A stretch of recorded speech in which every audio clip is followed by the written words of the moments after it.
Dad. Grandma left us. She said we were unnecessary baggage and just left us at the airport. My hands went cold. The Bluetooth in my truck echoed my son's shaking voice, and for a moment, I forgot how to breathe. I pulled over on I-75, barely avoiding the guardrail, heart thudding like a war drum. Wait, what? Where's your mother? I asked, gripping the wheel like it could hold the world together. She was there, and then she left too. I stared out at the road ahead, mind reeling.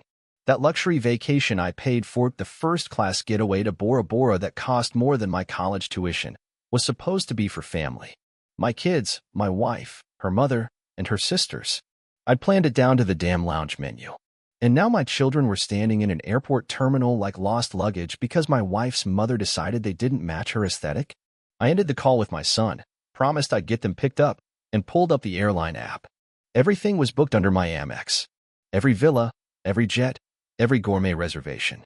With a few satisfying taps, I turned that dream vacation into a logistical nightmare. I canceled every reservation before the plane landed. Let her sip complimentary warm water instead of champagne. Let her explain to her Botoxed friends why they're stuck at a budget hotel near the airport. But while I stared at the cancellation screen, a notification pinged in. An email from the hotel's concierge confirming a romantic couples massage for Mrs. Madison Collins and Mr. Zayden Brooks. Zayden? I didn't know a damn Zayden. I clicked through. Couples dinners, Sunset Cabana experiences, and worst of all, matching spa robes for Madison and Zayden. She had the audacity to use our last name for him. I felt like I was watching someone else's life unravel in real time. But it was mine. I drove home on autopilot, eyes locked forward, but brain stuck on replay. My wife, Madison, giggling at her phone at 1 a.m. The sudden obsession with her yoga coach. The overnight wax appointments. That new red bikini she said she bought, just for us. Yes, I was just the wallet. By the time I pulled into the driveway, something in me had already cracked. I wasn't the same man who'd kissed Madison goodbye that morning. I was someone colder, sharper, less forgiving. I walked inside. The house was quiet. Too quiet.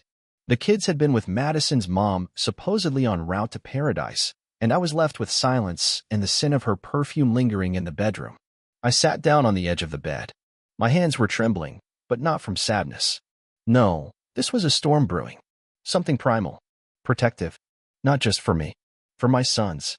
For the years I'd wasted building a life for a woman who saw her own children as disposable weight. I opened her laptop. No password. Rookie mistake. Within minutes, I found everything.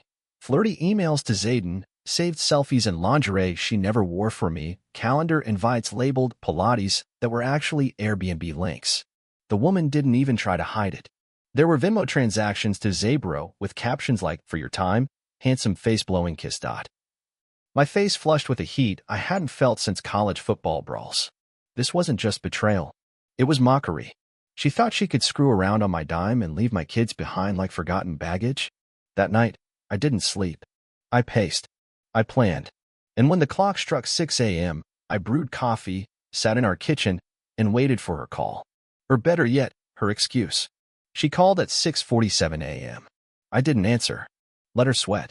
Let her land to chaos and check her phone 1,000 times, wondering why her card isn't working, why the concierge says, "Sorry, ma'am, your husband canceled everything." Let her wonder what I know and what's coming next. Because this was no longer about just catching a cheater. This was about letting the liar taste the wreckage she created. This was about revenge. And it was only just beginning. She called again at 7:10, then 7:15, then 7:23. I sat at the kitchen island, sipping my black coffee slowly, deliberately, letting each ring echo through the house like a funeral bell. Her name flashed across the screen, Madison Redheart. That little heart made me want to crush the phone in my hand. At 7:30, I finally picked up, not because I wanted to hear her voice, but because I wanted her to hear mine. "Where are the kids?" she asked immediately. No hello, no explanation. Just that clipped, cold tone she used whenever something inconvenienced her. "With me," I said, calm as stone. "Where you should have left them in the first place." "Oh my God, did my mom not?" she started, but I cut her off. "Save it. I talked to them. I know what happened. Your mother called my kids unnecessary baggage. Then she abandoned them. And you stood there and let it happen. That's not what it. Don't lie to me, Madison. Not this time." There was a beat of silence, just long enough for her to realize I wasn't playing her little game anymore. I was going to call you. No, you weren't. You were too busy playing house with Zayden. Dead silence. Yeah, I said it. You think I don't know? I continued. Couples massage? Sunset dinners? Matching ropes? You gave him our last name. What the hell is wrong with you? Her voice, small now. How did you? I own the card, Madison. The one you used to fund your romantic getaway. Did you really think I wouldn't find out? You're not just a liar, you're a careless one. She started crying, that fake hiccup sob she used whenever she got caught. It wasn't serious, I swear. It was just, he made me feel appreciated. I laughed. Out loud. A bitter, angry sound that surprised even me. Appreciated? You had 2 kids with me. I gave you everything. You think Zayden would have taken you to Bora Bora on his salary? He's a part-time spin instructor. He listens to me. He understands me. Does he know you ditched your own children for a selfie in a 5-star tub? More silence. I didn't expect an apology. Not from her. She wasn't built that way. Madison could fake tears like she could fake loyalty, effortlessly and without remorse. You don't get to be the victim here, I said coldly. You left our kids. You lied to me for months. You had the audacity to use my money to fund your little vacation fling. And worst of all, you thought I wouldn't find out. Her voice turned sharp, like claws. You think you're some kind of hero?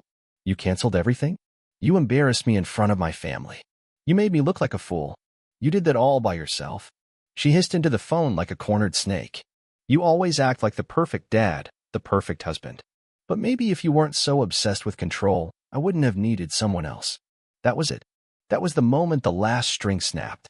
I stood up, voice like ice. Madison, pack your things when you land. You're not coming back here. Not to me. Not to our kids. You can go be appreciated by Zayden in whatever cheap motel you end up in after this trip falls apart. You're serious? She snapped. You're really throwing everything away over a mistake? No. I'm saving what's left of my dignity. And then I hung up. I stood there in the silence of our kitchen, the sun creeping in through the blinds like nothing had happened. But everything had. My marriage was dead. Not dying dead. Cold. Rotted from the inside out. And for the first time in months, I felt something like peace. I walked to my kids' room. They were still sleeping on the pull-out mattress, blankets tangled, faces innocent. They didn't deserve any of this. And I wouldn't let Madison hurt them again. The phone buzzed again. Another call from her. I blocked the number. Let her scream into the void. She made her choice. And I was done being her fool. By noon, her mother had called me 3 times from different numbers. Each time I let it go to voicemail. I knew what the messages would say even before I listened to them. Guilt-tripping, manipulation, fake concern wrapped in that condescending tone she always used when she talked to me like I was some glorified babysitter instead of her grandchildren's father. You're overreacting, Thomas, one message started. Kids can be difficult during travel, and Madison said she'd take care of everything. You don't need to make this into a federal case. She really said federal case. As if abandoning children at an international terminal was the same as forgetting a carry-on. Another voicemail came in from her sister, Lauren. Hey, Tom. I know you're mad, but this is family. Let's talk this out. Maddie's really upset. I deleted them all. This wasn't a family. It was a network of enablers, liars, and emotionally vacant women who played at being mothers and wives when it suited their Instagram aesthetics. When it came to showing up for real, they bailed.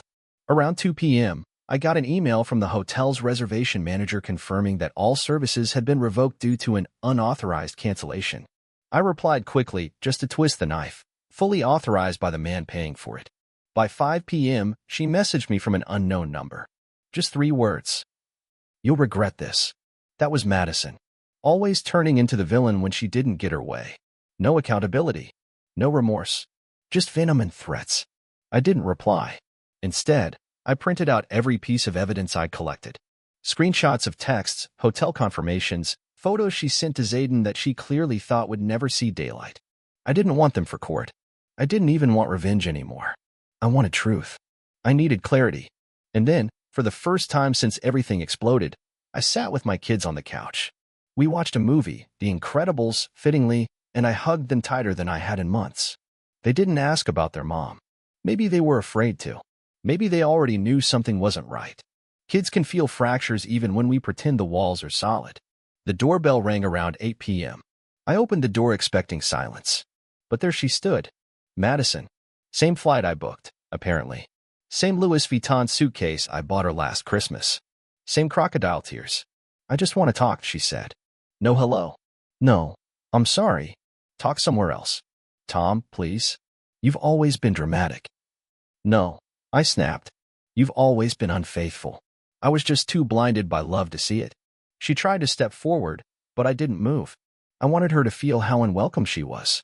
I wanted her to understand the damage wasn't fixable. I made a mistake, she started. No, Madison. You made months of mistakes. You turned my love into your weapon. You turned our children into obstacles. You let your mother treat them like they didn't matter, and worse, you agreed with her. I was overwhelmed. So you found comfort in a 27-year-old spin instructor who calls himself Sabro? She went quiet. That was the first time she didn't have a snappy reply.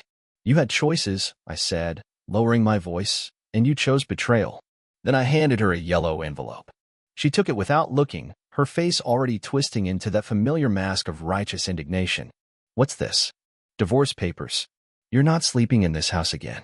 Not one more night. You'll hear from my lawyer tomorrow. Her jaw clenched.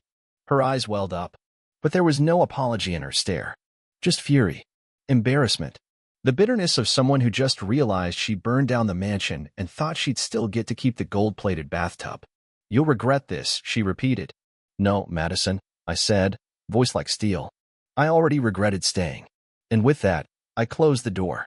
Behind it, my kids laughed at some scene on TV. Real laughter. Warmth. Life.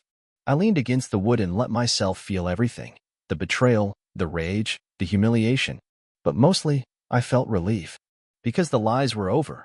And I was finally free. The next morning was oddly calm.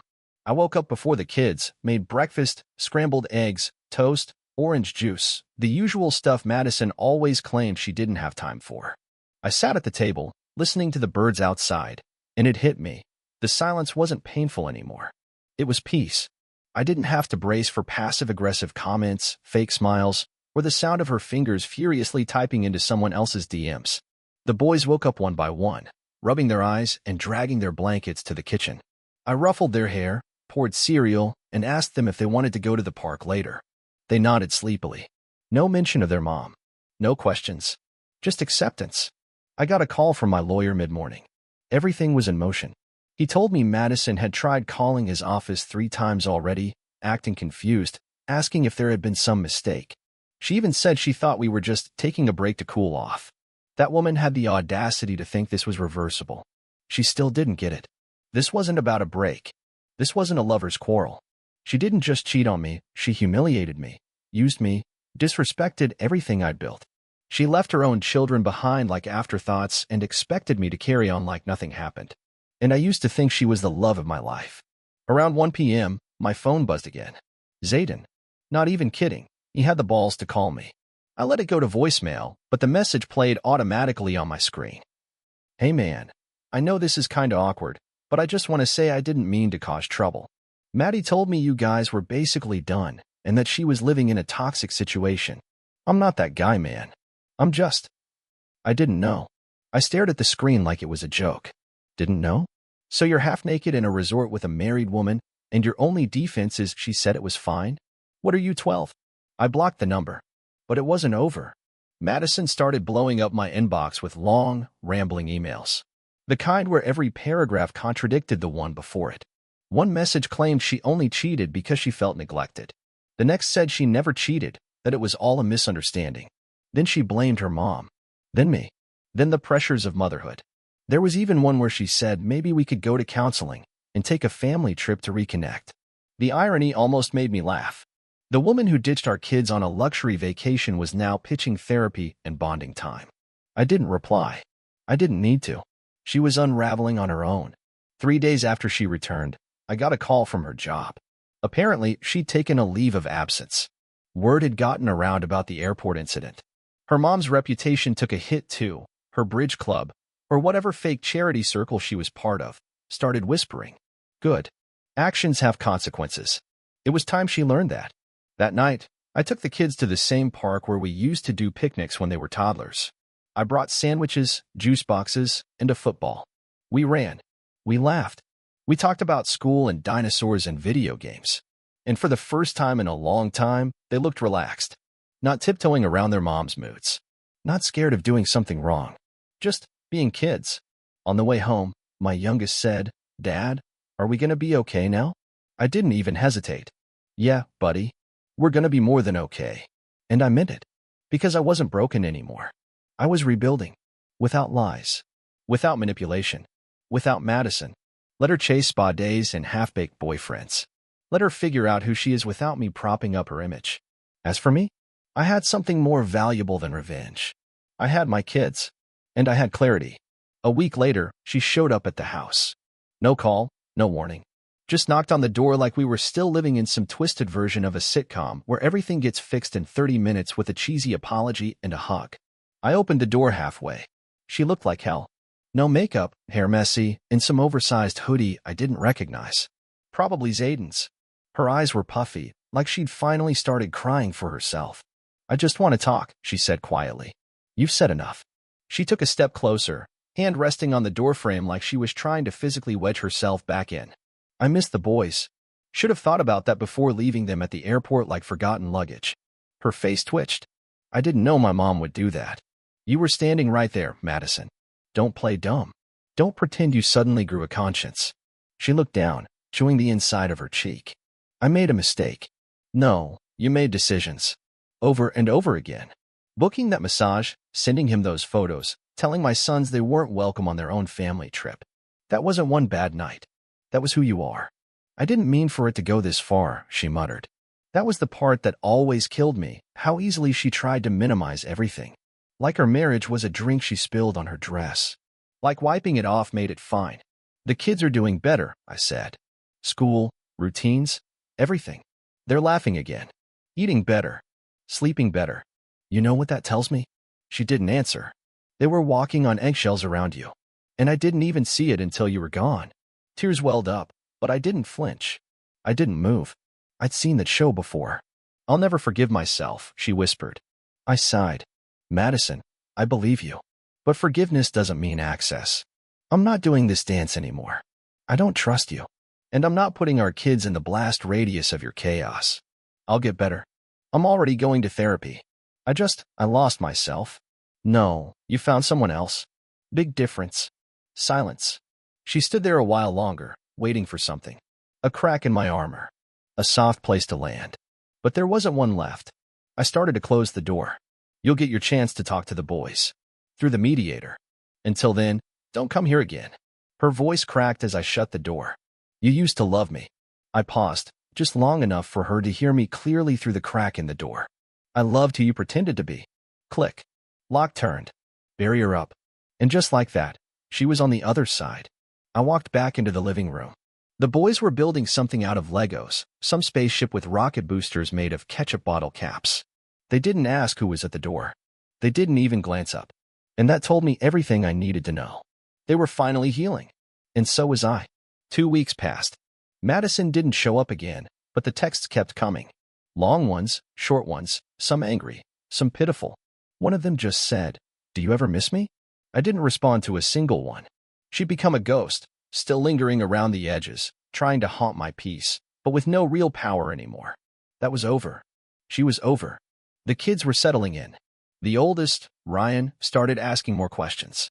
Not about the affair. I think he was too young to connect all the dots, but about her. Why she wasn't calling him. Why she didn't want to tuck him in at night anymore. I told him what he needed to know. "She's figuring out some things," I said gently. "And right now, we're keeping things calm.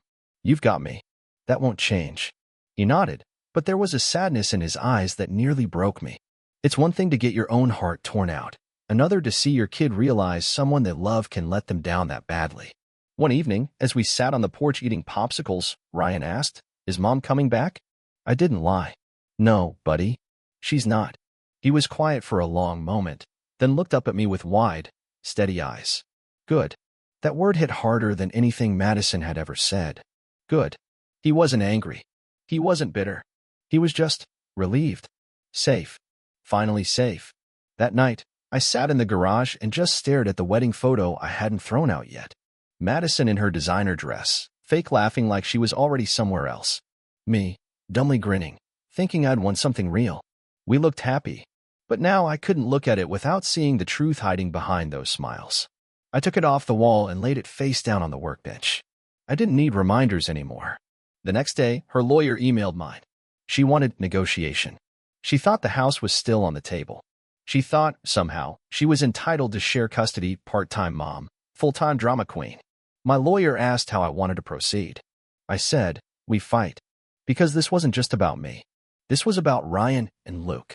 This was about keeping them in a home without games, without lies, without the emotional whiplash of Madison's moods and crocodile tears. Then came the bombshell. A friend of mine, Mike, an old college buddy, texted me a screenshot from Madison's new Instagram account. Private, but someone had leaked a few posts. There she was, standing in front of a yoga studio, holding hands with Zayden like they were prom dates. Caption said, "New beginnings. Real love." He healed me. Healed her? I laughed so hard I choked on my drink. That guy couldn't spell commitment if you tattooed it on his forehead. I knew his type, surfer boy vibes, no job stability, probably still lives off his mom's credit card. She left a marriage, a home, her kids for that. And she really thought she'd get sympathy? Let her have her fairy tale. The version where she's a misunderstood woman escaping a controlling husband and finding peace in the arms of a shirtless burnout. Let her live that dream. Because eventually, that dream will crack. Eventually, Zayden's charm will wear thin. He'll stop pretending to be interested in her Pinterest boards. He'll get bored. He'll cheat. Or she will. And when it all comes crashing down, she'll try to crawl back, thinking there's still a soft place to land. There won't be. I'm building something new now. It's not flashy. It's not full of filters and fake smiles. It's just real. Me and my boys. One night, Ryan hugged me tight before bed and whispered, "I like our house better now."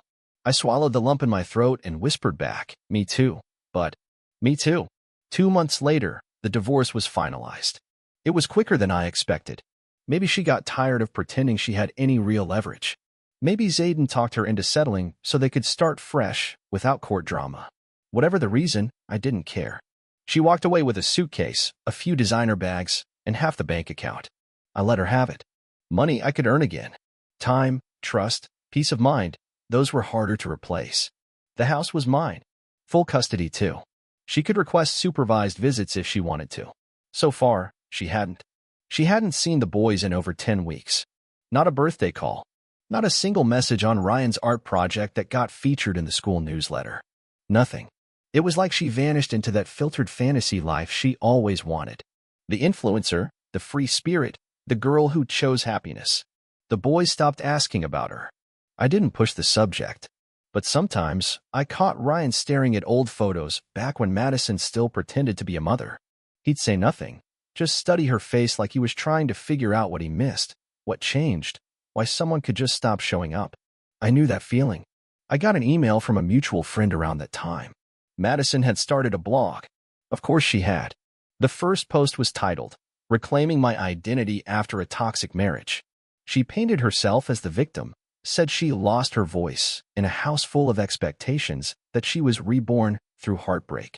The woman who left her kids in an airport called herself reborn. I didn't respond to the email, didn't rage or send screenshots to friends. I just closed the tab and walked into the living room, where my sons were building a blanket fort big enough to survive a tornado. That was real.